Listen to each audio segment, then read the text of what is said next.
Are you between the ages of 35 and 49? Have you been asking questions like, am I going through early menopause? Why is my cycle like this? My cycle has changed so much and my energy level has changed so much. Could this be menopause? If you are, you're not alone.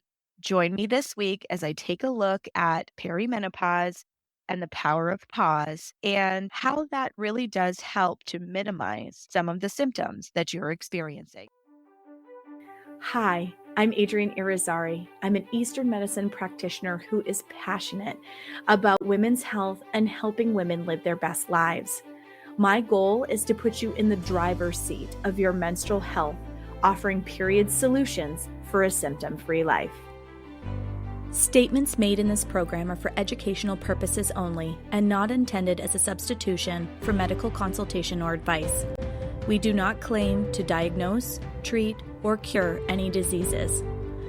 This podcast is inclusive and welcomes all gender identities. The focus of the program is on biological function, and we will use the term women throughout, but it is referencing physiological and social challenges for biology, not identity. Come as you are, I am happy you're here and welcome all performances of identity. I hope you find something helpful in this show. Welcome back to another episode of the Reproductive Rebel podcast. This week, we're going to be tackling a topic that teaches us a lot and is touching a lot of lives right now. We are talking about perimenopause. So, what is perimenopause? Perimenopause is the transitional phase in a woman's life that happens prior to the menopausal transition starting. So if you recall episode 14 in season 2, we talk about the body moving through 7-year cycles. So for the purposes of this conversation, we're going to be focused for 35 to 49. Okay. 35, if you recall from that episode, is where we are starting to be invited to move through the world in a different way. We're no longer able to burn the candle at both ends. We are a little past the peak of our vitality. So, as that starts to happen, we start getting invited to think about our day to day in a little different way. So, if we continue to try and burn the candle at both ends the way that we did in our 20s and early 30s, by the time we reach this 35 transition, and remember, 35 is a benchmark, but you can be 2 years on either side before you start seeing any signs or symptoms of this. When we hit that transitional point, our body starts giving us very clear signs that it needs different things. So 35 for me, I didn't really start noticing that transition until I was closer to 37, which does speak to the way that I have been caring for my body, which is really great. But when that transition occurred, I was like late 37, early 38. And I remember thinking, wow, I, what happened? I don't know why all of a sudden my stamina is different. And I really need to take more rest days than I used to before. And man, my 8 hours of sleep is super valuable. While all of those things are still important and valuable before that point, because 30% of our sex hormones are made in our adrenals, we are very susceptible to having hormone issues happen as a result of sleep deprivation. We need 1 to 2 hours more sleep than men do. Quality of sleep quality starts getting disturbed during this time frame. And if you don't get ahead of it, this is where a lot of sleep issues start happening for women. Either having difficulty falling asleep, but more commonly, it's having issues staying asleep. So if you find yourself in this 35 to 49 window and you find yourself chuckling as you listen to this episode because 1 to 3 in the morning has started to become your arch nemesis, you are not alone. And it's actually very common during this time frame. So why does this happen? So at 35, our chi naturally starts to decline. We are being invited by our body to start making mindful choices about how we choose to move through the world. So we have to begin balancing output with rest in a more intentional way. We have to be more mindful that we do need that 1 to 2 hours more sleep, and we need to get to bed a little bit earlier. I can tell you from scientific evidence as well as from personal experience, the quality of sleep that a person has between midnight and 8 AM is drastically different than somebody who goes to sleep between 9 and 10 and sleeps through until the morning. Going to bed earlier is going to serve that hormone restoration process in a more meaningful way. And I know that it's really hard because when you get into that age bracket, a lot of us have kids that just don't fricking want to go to bed. I don't know about anybody and that's listening, but I have teenagers that just don't go to bed and they're still bickering with each other and roughhousing in the hallway and stuff like that during that time frame when I'm trying to go to sleep. This is not uncommon for it to be a challenge for women who are in this age bracket, and I'm starting to see an astronomical number of women that are reaching out to me, and this is why I thought it was really important to do an episode specifically about perimenopause, because there's a whole generation that is hitting this transitional zone, and because we were of the generation where we were told we have to go to college and we have to work like men in order to be successful and go push, push. It's the only way that you're going to have your worth valued in this world and all of that. A lot of us are getting pretty close to 40 and going, dear God, what is going on with my body? Holy cow. I feel awful. I don't know what's happening. And they reach out to me, and the question is always, am I going through menopause early? If I had a nickel for every time I heard that question in the last few months, I would be a very rich woman because there are a huge number of women that are starting to hit this time frame in their life and their sleep is disrupted and their stamina isn't what it used to be and they're waking brain foggy and they feel yucky and I don't feel like I have the vitality and energy to do any of the things that I want right now. And that's really discouraging for them. It's discouraging for me, I get it, right? I wouldn't want my body calling the shots. My body used to call the shots. My body used to tell me where I could go. I used to know where every public restroom was because my cycle was out of control and it called all the shots. And I had to plan my life around it. Let me invite you to consider planning your life around your body in a more healthy way, a more intentional way. And if you find that you are 34 years old and you're listening to this, listen up, sister, because this is the information that is going to help you feel in your power later on in your life. If you are listening to this and you're like, "Oof, I'm 40, I'm already in it," or "I'm over 42, I'm already in it," that's okay. You have not passed the point of no return and cannot affect change here.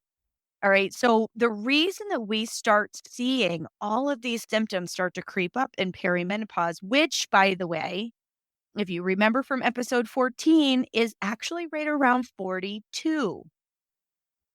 So again, 2 years on either side, but I would say the large majority of women who are reaching out to me right now are about 40, meaning that they didn't take that invitation and start honoring it around 35.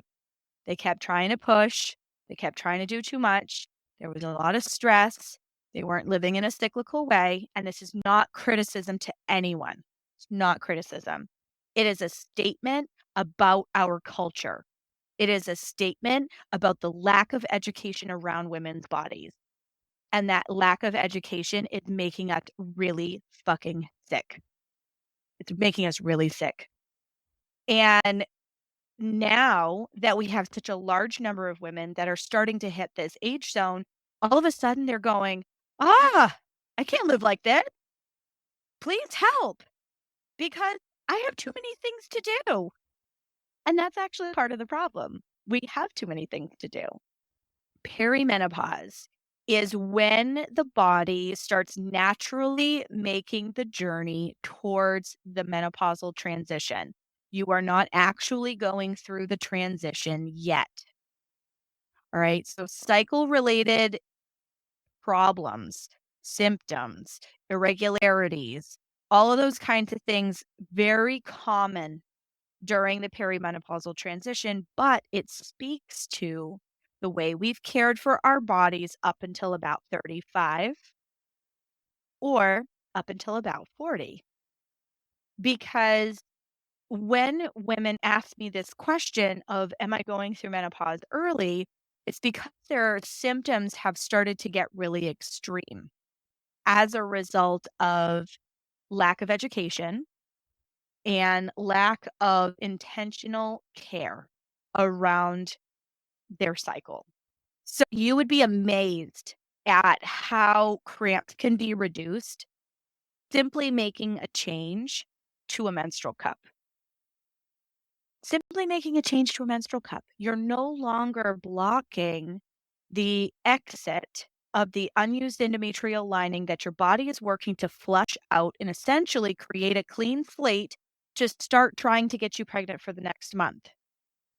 And when you use a plug product like a tampon, you block the exit and it backs up into your reproductive organs. And you have all kinds of sludgy, gross stuff that comes out. A lot of times people will make comments of, I pull the tampon and I've got a big clot, clumpy, gross thing on the end of it. It's because the body is trying to flush what it's supposed to flush.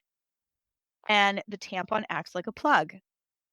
Knowing this, you can get leak-free protection from a menstrual cup without all of the TSS risks because it's made with medical grade silicone in most cases. And this change alone in one cycle's time makes a night and day difference in how people experience pain. But we don't know this stuff because we're not taught this stuff. And it makes me absolutely bonkers. So for any of you who are listening and going, "Ooh, I don't know if I'm in perimenopause or if I'm going through early menopause or just what," here's what we're looking for.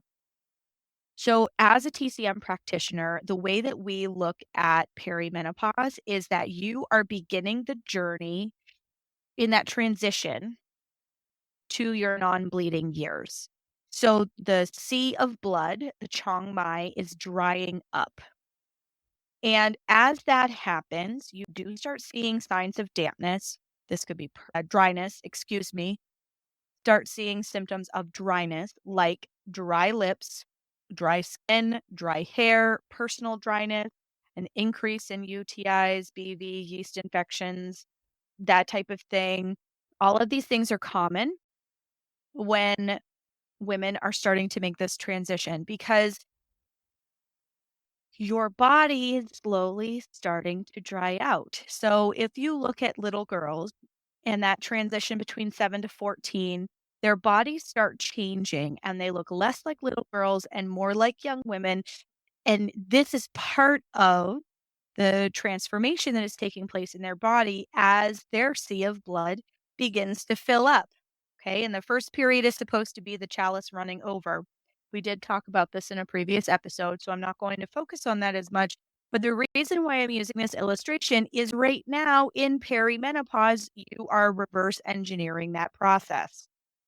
So the body is slowly starting to make that journey towards the non-bleeding years and the full transition that takes place. So sleep disruptions between 1 and 3 in the morning start becoming really common. I joke with my clients about half in, half out of the covers, where you are covered, but partially by the blankets, and you've got a leg and an arm, maybe half your body hanging out of the covers. And if your spouse puts the blanket up over your shoulder, you feel like you are being smothered and you're in fire because it's just way too warm and you want to smother them with a pillow. Anybody resonate with this? So we make jokes about stuff like this, right? But it's because as this yin begins to dry up, there isn't enough, and I'm going to use a kind of a biomechanical explanation, but there isn't enough coolant in the car to keep the car from overheating.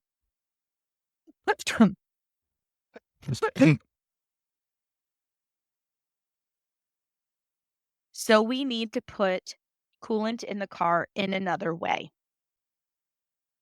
So this is going to be foods that support yin. This is going to be things like bone broth, goji berries, jujubes. These help to put and hold more moisture in your system. Yin supportive foods are going to take some of the edge off of the symptoms that you see in this transition, supporting the blood, supporting the yin during this time frame is very important to help reduce symptoms and decreasing liver qi stagnation, which oftentimes results from stress, will also help the expression of these symptoms because think about how teenagers can be mouthy and edgy and irritable, and one minute they're fine, and the next minute they're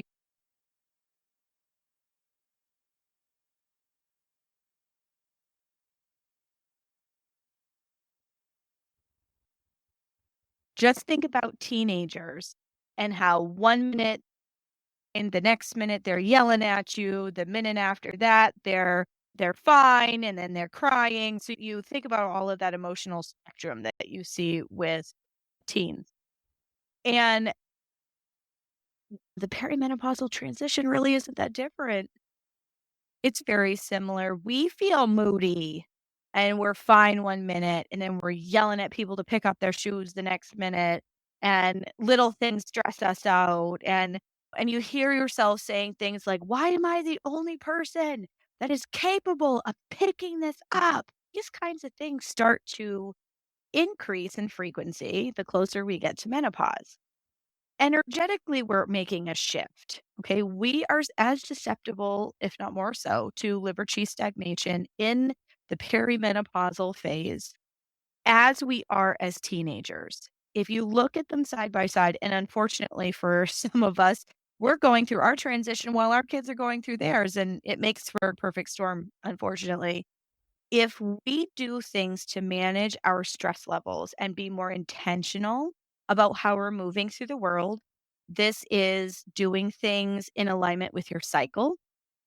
This is holding yourself accountable for breaks.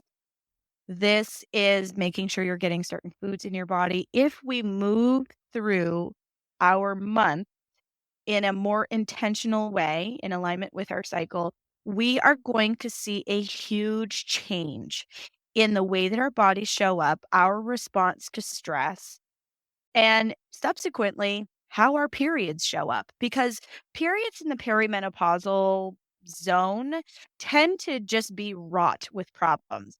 They start getting irregular. Your clots, all of a sudden, you've always historically had small clots, and all of a sudden they're huge and you don't know why. You might have had little murmurs of pain, and now all of a sudden it's painful and you don't know why, or you have blood bleeding and everything feels heavy in your pelvis. All those kinds of things essentially show that you have spent your energy in other places and you haven't been working in alignment with your cycle. And so now that you're at this transitional stage and there's less chi to go around, you're now starting to see these symptoms creep in because you're working less from a place of abundance and more from a place of what goes in must come out. There was an adage, and I might be misquoting it a little bit, but there's this understanding that the face before 40 is inherited and your face after 40 is your own, meaning that some of the energy that you have as a young person saves your bacon and allows for a little bit more flexibility in terms of your output and lack of self care. But then once you get to right around this perimenopausal transition, Your body goes, girl, there is not enough energy to go around. And if you want me to do this thing, you now need to give me rest to balance it out. Now, rest doesn't have to mean being sloth and sitting around all the time. This could be giving your brain a break and going for a nice leisurely walk. That's be great for your circulation. It's going to give your nervous system punctuation where you're not sitting at your desk, not moving, stressed out, really focused on an activity. You are giving your nervous system a break. The more you give yourself brain breaks, the more you give yourself bio breaks, the more you prioritize your self care, the more you prioritize working your life in a more cyclical way, in alignment with what your body needs in each of its phases and each season in nature, you're going to notice that your symptoms, just with those lifestyle changes, is going to start to regulate itself and it's going to become less symptomatic because our bodies always want to reach towards homeostasis. They want to be in right relationship. They don't want to feel like crap. They don't want to work in depletion. And so the more intentional we can be about our lifestyle choices during this, I'm going to say 40, okay, because it's 2 years ahead of that 7-year transition. So between 40 and 49, the better it's going to be when you actually start to make your transition. So the average age for making a menopausal transition in the United States is 51. We generally are saying as a TCM practitioners, 49 is that next benchmark. So it could be 2 years on either side. So I've seen some clients going through it in a healthy way at 48 and some that have been over 53 that are like, I'm reaching out to you because I'd like menopause to not suck once I get there, but I don't know if I'm starting that transition yet. And then in 2 calls, it's very apparent that they are now emotionally starting to make those transition choices, statements, things like that, because this isn't just a physical thing that's changing in your body. The way that you look at the world continues to change too. When we're in our reproductive years, we are very home and hearth focused. We are very family focused, family unit focused. We tend to put our careers on hold for babies. We tend to put a lot of things that we want in our lives on hold. Sometimes it's our weight loss journeys because we feel like we need to prioritize the kids. Whatever it is, there's a lot of things that we tend to deprive ourselves of and put on hold when our kids are younger. And then as we get into this perimenopausal zone, all of a sudden our body is starting to make big demands on us and saying, you must rest more. Please help me by resting more. Please help me by not living in this heightened state of stress all the time. Please help me by getting enough sleep. And the body starts really demanding it. And when we ignore it or we try to power through it, it just gets worse.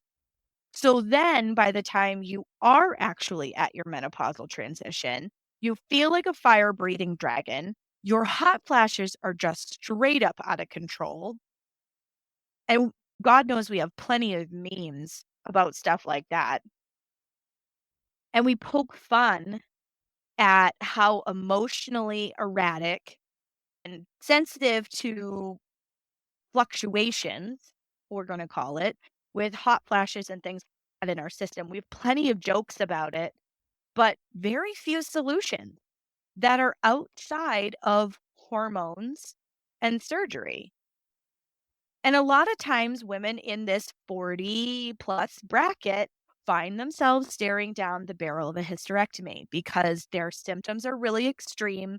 They're starting to call all of the shots in their life, and their doctor goes, we can put you on birth control, or we can give you this hormone to try to help with the hot flashes, or we could just take your uterus out because of the flash flood bleeding.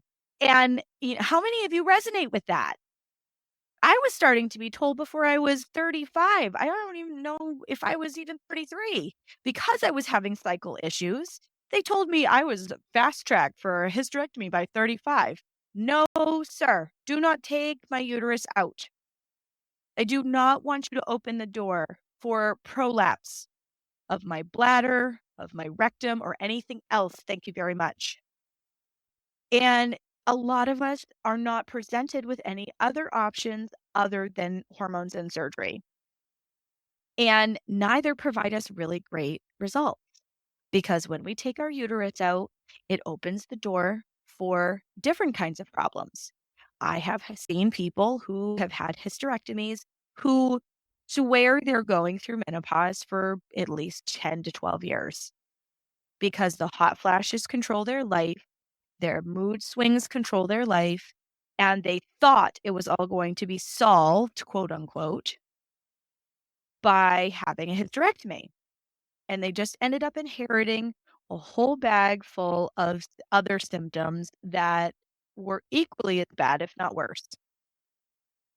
So, how can we get ahead of this so that we don't need hormones and we don't need surgery? How can we do that? We can do that by first and foremost making changes in the way that we move through the world. Learn how to work in a cyclical way. If that sounds like foreign language speak to you, that is totally fine because one of the things that is the greatest travesty in this country is a lack of education around women's health and what bodies are doing. So you are not alone, and I would highly recommend checking out my Body Wisdom membership because I take you through all of the phases of your cycle, what it is that it needs, how to feed your body during that phase or this time frame in your life or whatever. I take you through all of that. I provide you with recipes. I provide you with lifestyle solutions and workout routines and all that kind of stuff so that you can start becoming very intentional about how you live your life. Because when you're able to do that, you're going to reduce symptoms later on. Men go through this thing called andropause. They go through it later because men move in 8-year cycles. But some of the common questions that men in their andropausal transition start asking is things like, is this as good as it gets?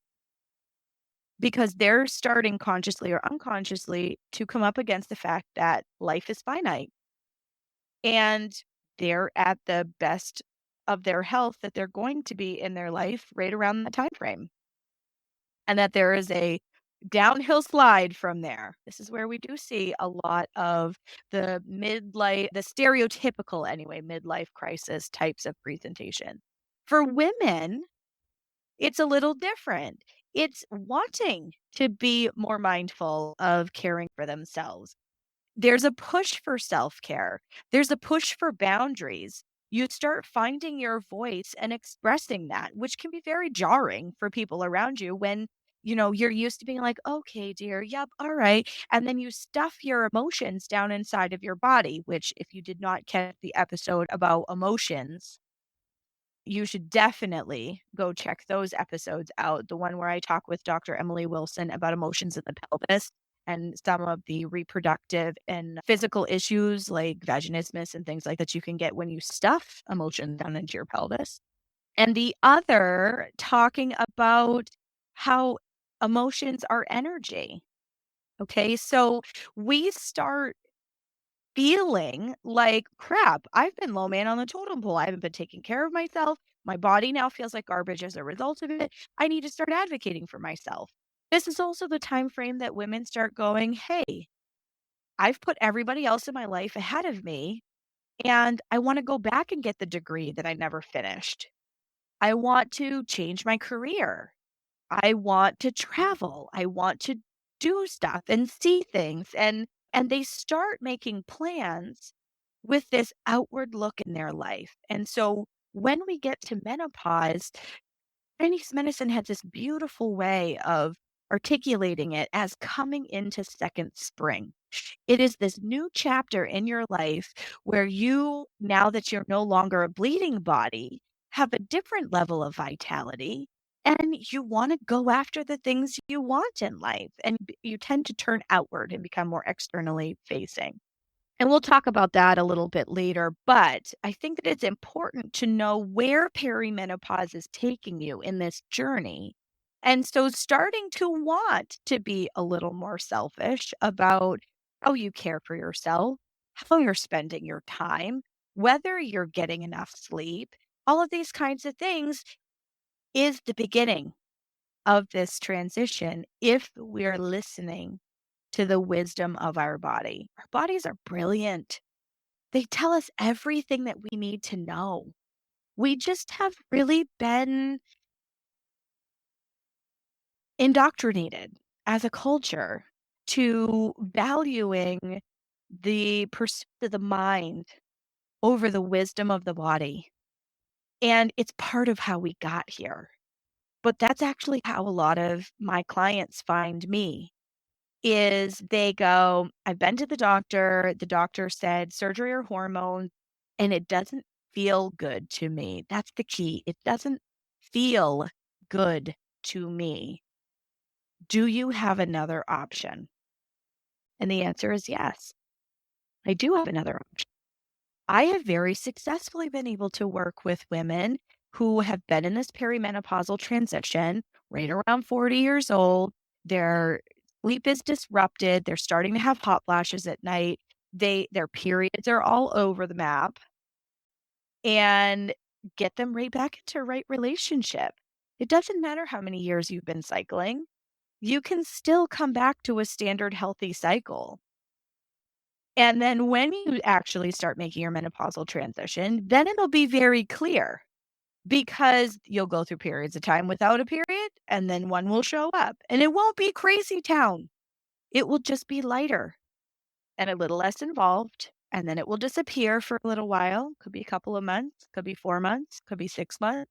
And then it'll reappear, but it'll be lighter and it'll be less involved and it will stop and it will go away. And once you have been a full 12 months with no menstruation, have crossed the threshold through menopause and you are now considered postmenopausal.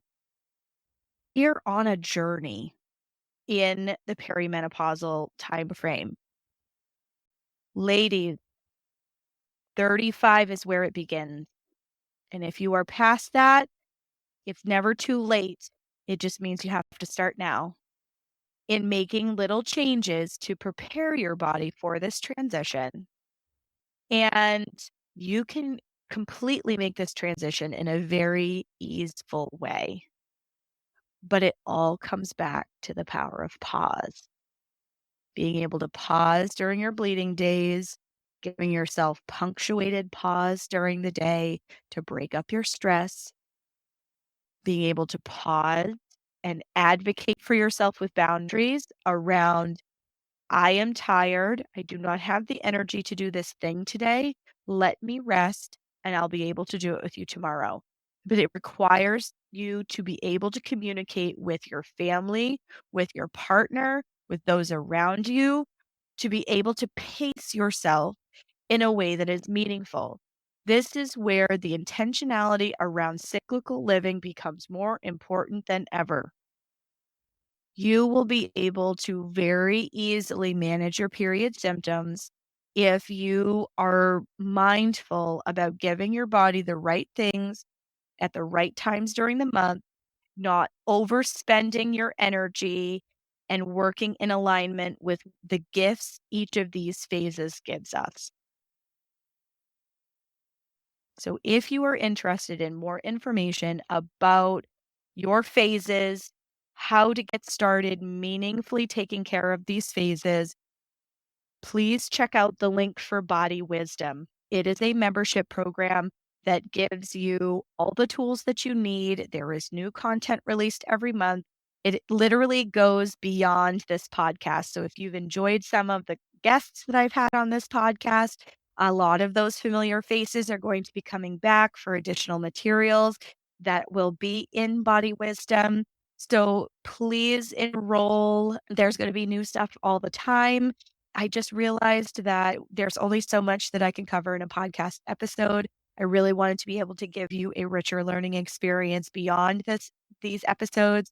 So that is what body wisdom is. I'm teaching you the wisdom that your body is communicating with you so that you can make transitions like this perimenopausal transition nice and smooth. Thank you for joining me for another episode of Reproductive Rebel. Reproductive Rebel is recorded by certified peri-steam hydrotherapist, herbalist, sound healer, and Chinese nutritional therapist Adrienne Irizarry of Moon Essence LLC. If you are interested in setting up an appointment with Adrienne for one-on-one support, ordering from our store, or checking out our course offerings, visit our website at moonessence.life. Be sure to subscribe to our newsletter to get insider information on upcoming events and offerings. Join the conversation. Like us and follow Moon Essence Me on Instagram, Facebook, Twitter, or LinkedIn. Your voices make this program possible. Thank you all for your continued support.